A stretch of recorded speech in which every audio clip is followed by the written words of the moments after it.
Hey, welcome back. So, this is what we have all been waiting for the past 3 months. The day or the month or the video, I guess, in which I finally read Crime and Punishment, which I have been saying I will for the past 3 months and I just couldn't get to it. But this month, I actually finished this book and I can't wait to talk about it. So, let's jump right into it. I hope you're all having a fantastic day because I am. The weather is beautiful. It's not miserably hot right now. It just rained a lot and it's just overall a very good weather. And can you believe it's August already, which is my birthday month? And I am expecting wishes from all of my subscribers, all 42 of them. Can we believe we are already on 42? I did not believe that we will be for some reason. But anyways, I am just yapping. But yeah, we need to talk about this. This month I read two books. One was Crime and Punishment, and even this month I almost did not read Crime and Punishment, but I just powered through it. I was like, I need to read this because this is insane. This is getting too insane. So I powered through it. But the other book I read this month was 1984 by George Orwell. Ever since I read Animal Farm a couple of months back, I I have been just waiting to read George Orwell again because I just love his writing style. It's very funny and it's very good. It's very we will talk about that later. But first, we need to get to Crime and Punishment. For this, I think I have said that for the third time, but for real this time, I need to talk about this book because my suspicions were pretty correct. I told you guys that I delay the book when I know I am absolutely going to love it, and that is exactly what happened with Crime and Punishment because this book is so good. Notes from the Underground by Fyodor Dostoevsky was already so good, and I was expecting similar from Crime and Punishment, but I had a doubt in my mind that maybe I might not like this one. I don't know why. Sometimes you just have that kind of feeling about something, and I was having that feeling with this one, and I kept delaying it. That maybe I love it, maybe I don't, and stuff like that. But once reading it, this is my second time reading Fyodor Dostoevsky, and man, where do I even begin? Because the character development, the world building, the story points, how he conveys the stories, it's such a, when you're reading a story, there's a curve to the story. It goes up, it goes down, the climax, the start, the suspense and everything. Fyodor Dostoevsky is so skilled in that curve that it's such a smooth line that when you're reading it, you just get absolutely immersed in it. And while reading some books, I get the feeling that sometimes a book is too focused on a single character, which is the main character or the narrator or the protagonist of the book. I feel like some writers put too much focus on those one character and like all of the book is just surrounding them. It works for some books, but how Fyodor does it is absolutely insane because in this book, it's not just about the main character. Even though the main character has so much depth and the character development throughout the book of the main character is so good.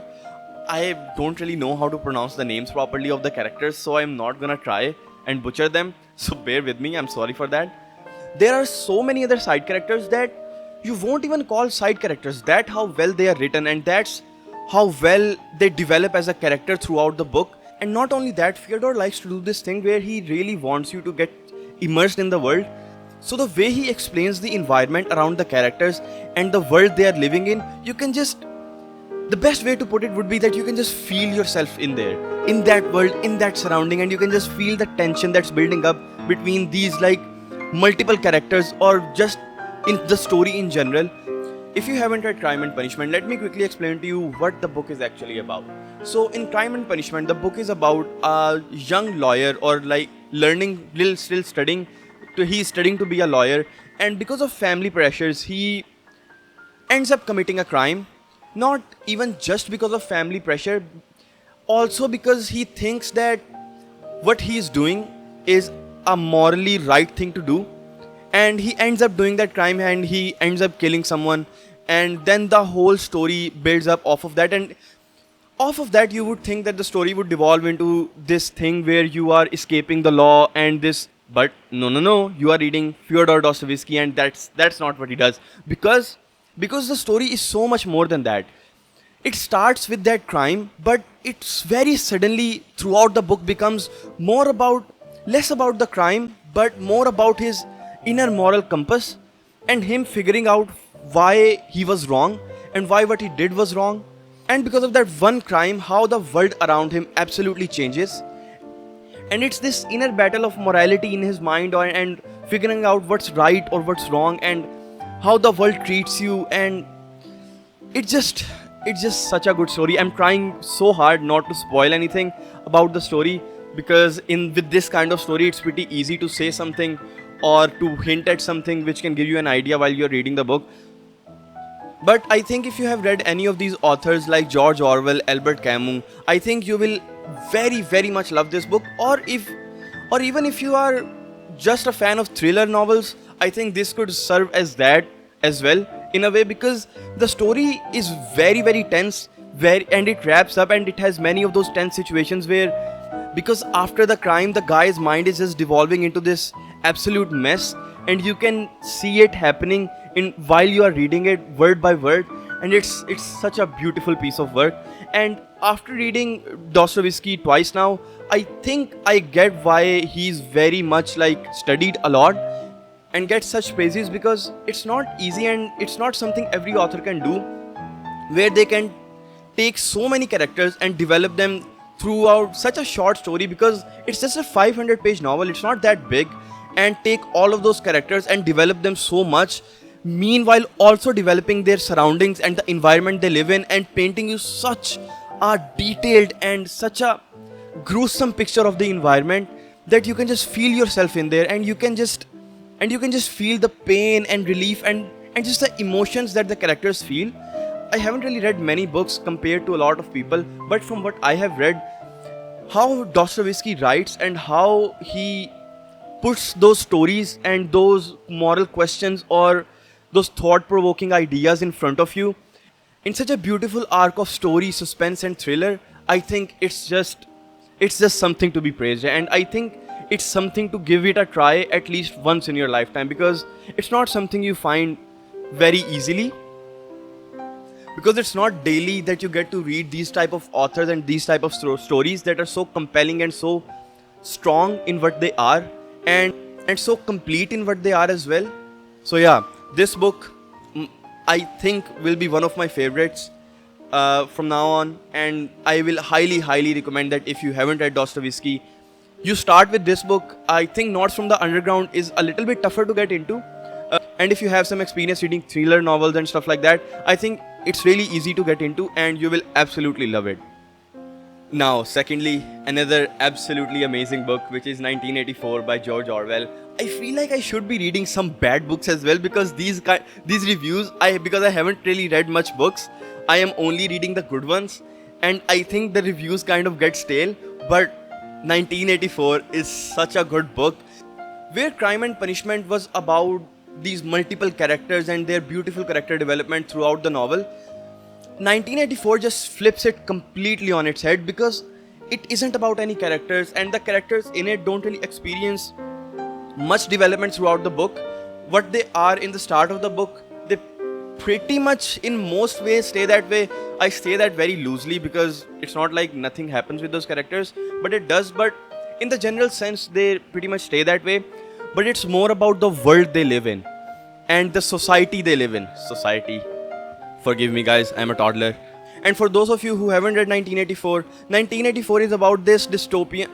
No, not a dystopian, but a controlling society or a dictatorship kind of world, where the society is controlled by this government group and this guy called Big Brother, which I was about to just give a spoiler, but they are controlled by this entity called Big Brother, and they have to follow whatever he says. And it's a very grim and very dystopian kind of society, and a world filled with lies where you can't even believe what you see. George Orwell in 1884 paints this beautiful picture of a world in which everything, even the information and the food and everything about a society, is controlled by this government entity and this group of people which control the flow of information as well, and they can manipulate anything, they can lie, they can do so much, and they have in a way engineered society so that they can manipulate them very, very easily. And the book tells you about how that information is controlled and how that whole society is manipulated, and it's horrifying and beautiful at the same time. Beautiful because of the writer and how he writes and paints it, and horrifying because of the whole setup. A world where you can't trust anyone, you can't show your emotions, and even if you a world where you can't trust anyone, you can't show your emotions because you will just get killed, or no one will even believe you if you say the truth. And I feel like this book is kind of a warning to us as humanity to always keep ourselves alive. While reading the book, you follow a character named Winston, and I feel like the character is just there to be there so he can take you through the world, because it, again, as I mentioned, isn't really about the character, it's about the world. And while you are reading it, most of the time it will be descriptions about the world. That might sound boring the way I am telling you, but believe me, how George Orwell describes that world is so beautifully terrifying. And one of the most fun parts that was for me while reading this book was that how when you are reading the book, you also feel like you are being controlled. And sometimes when you are reading the book, you also get this feeling that the thing you are reading is not really right, and someone is just manipulating you, and you are also just reading lies made up by that world or that government or that entity that is controlling everything in the story. It's really fun. It's really fun because George Orwell does that in a very subtle way, where when you pick it up, it gives you a little chill down your spine. And when I picked it up and I got those chills, I had a smile on my face because I was just enjoying the book so much. I think I read this book in like 2 days. That's how I know I love a book. And pretty much 70% of the story is a build-up, and the end 30% of the story, there are so many twists and turns and so much happening in that end 30%, and it's not even overwhelming. It's just so tense and fun to read. You can also describe this book as a thriller in many ways, but only the 30% last part of it, because the 70% is and very descriptive, I would say. Yeah, that is the best word to describe it. If you watched my videos and decided to read Animal Farm, or maybe you just have read Animal Farm, you don't need to watch my videos for that. But if you have read Animal Farm, this book isn't really the same as Animal Farm. I made the mistake of thinking that it was the same, and while reading it, when I realized that it wasn't, I was kind of disappointed. But that doesn't mean the book is bad by any means. I am just trying to tell you that do not have that expectation while going into the book that you are reading something similar to Animal Farm. Animal Farm is this very jokey, light-hearted, in many ways kind of book, but that doesn't transfer to 1984, because throughout the book you don't really get a chance to breathe, and it's always just tension building up slowly for that ending 30% of the part. But I think in general, if you did read Animal Farm, you will enjoy this book a lot as well. And if you're not into books that go into the societal mindset or just are philosophical in their nature, I think you should still give 1984 a try, because if you don't want it to be that, it won't be that for most of it as well. So even if you think that you won't like something that I'm describing, I think you should give it a try just to try it. You can read a few pages and you will get an idea for what the rest of the book is, and especially you won't for the last 30% of it. But to be honest, the book is absolutely worth it just to get that last 30% of the part. I am talking about that a lot. I wish in these videos I could contain spoilers, but I think people watch reviews so they can read the book themselves, so I try not to include spoilers, but I wish I could talk about it.